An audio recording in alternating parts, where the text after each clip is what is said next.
Look at two-step probability. So in two-step probability, we have two things happening. In this case, we've got the roll of the dice, and we've also got a coin toss. So the outcomes for our coin toss are always going to be head or tail, and the outcomes for our roll of our dice is going to be 1, 2, 3, 4, 5, or 6. So we can see that the total number of possible outcomes are 12.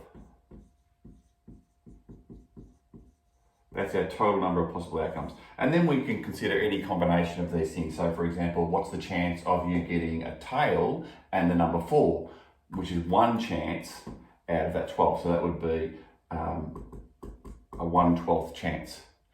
Then you can look at other things like what's the chance of it being, say, a tail and an even number. So it's a tail and then an even number 2, 4, or 6. So that would be 3 chances out of 12. Okay, which would then become obviously 1/4. So that's two-step probability. Now, other versions of this would be things like rolling two dice, okay? And what are the chances of a particular outcome occurring, or what are the total number of outcomes?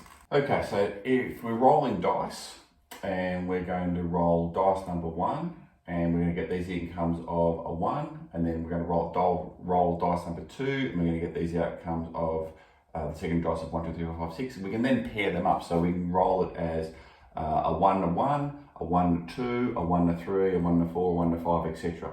So I'll just fill in the rest of those.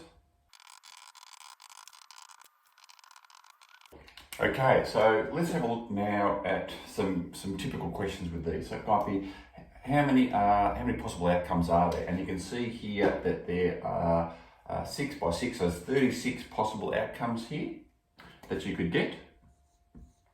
Now, are some outcomes more likely than others? Well, it's definitely so, because, for example, you can only get an outcome of a 2 by rolling a 1 and a 1. You can only get an outcome of a 12, so we're summing these numbers together, obviously, by rolling a 6 and a 6.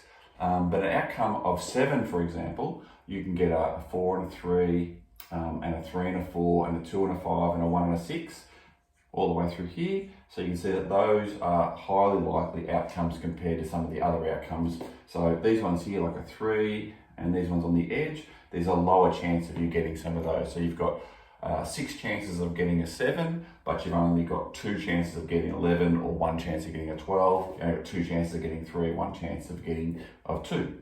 And then it could be a case of asking you a specific question like, what's the chance of getting a 10?